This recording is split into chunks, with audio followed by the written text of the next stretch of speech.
Saya Nur Aini Ajijah dari kelas 9D akan membacakan Kota Tanpa Buku. Pernahkah kamu ke toko buku, perpustakaan, atau taman bacaan? Tidakkah kau merasa istimewa ketika berada di dalamnya? Dari sekelilingmu ada berbagai toko dari dunia nyata dan khayal. Tempat yang pernah kau kunjungi dan yang belum. Informasi dan cerita dari masa lalu, masa kini, dan masa depan. Semua berpadu, semua berada dalam genggamanmu. Saat berada di antara buku, tidakkah kau merasa menjadi raja dan ratu? Ruang dan waktu seolah menyatu tanpa batas. Kau bisa terbang, melintasi sekat negara dan melewati berbagai zaman. Kau bisa menyelam ke dalam samudra, melayang di angkasa, bercanda dengan aneka satwa, dan berkelana di tengah padatnya kota, juga di rimba raya. Kau tahu, buku adalah jendela dunia, kunci pengetahuan, dan pintu wawasan. Muhammad Hatta, sang proklamator, berkata, "Aku rela dipenjara asalkan bersama buku, karena dengan buku aku bebas." Melalui buku, manusia terbebas dari ketidaktahuan. Tempat-tempat yang dipenuhi buku adalah harapan berkembangnya pengetahuan dan wawasan. Apa jadinya jika kota tanpa buku? Pantaskah dia disebut kota?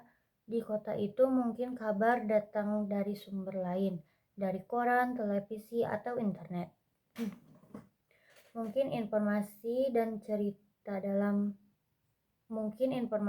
cerita datang dari cerita nenek moyang, bagai dongeng-dongeng sebelum tidur. Irama wayangnya pun tidak beda. Bangun pagi, berterbaran di muka bumi untuk berbagai keperluan, untuk kembali pulang siang atau sore harinya.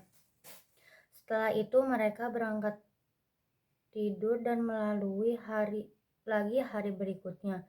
Semua serupa. Di kota itu mungkin ada bangunan bernama perpustakaan.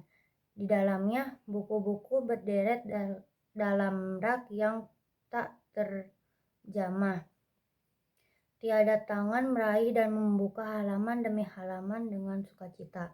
Mungkin juga ada tumpukan buku di sudut-sudut sekolah yang sepi dan berdebu. Jarang dikunjungi, jarang dibaca. Buku-buku di sana terogok tanpa nyawa. Bagaimana dengan kotamu? Mungkinkah kau tinggal di tengah kota yang megah, atau di gang sempit, di desa terpencil, di sisi pesisir, atau di kaki gunung? Adakah perpustakaan, taman bacaan, atau toko buku di dekat rumahmu? Jika ada, apakah tempat itu menjadi wadah berkumpulnya anak-anak dan warga, menjadi pusat berkembangnya wawasan dan pengetahuan, atau hanya jadi pajangan? Maukah kau menjadi orang yang menghidupkannya, atau bisa mengunjunginya dan mengajak teman-teman membaca dan berbagi cerita di sana? Jadikan tempat itu sumber kegembiraan dan pengetahuan.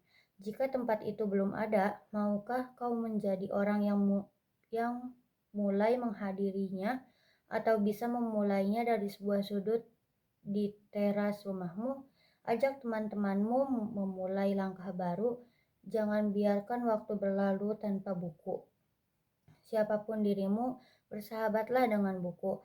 Dia akan menjadi teman setiamu sepanjang waktu.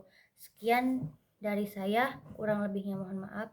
Wassalamualaikum warahmatullahi wabarakatuh.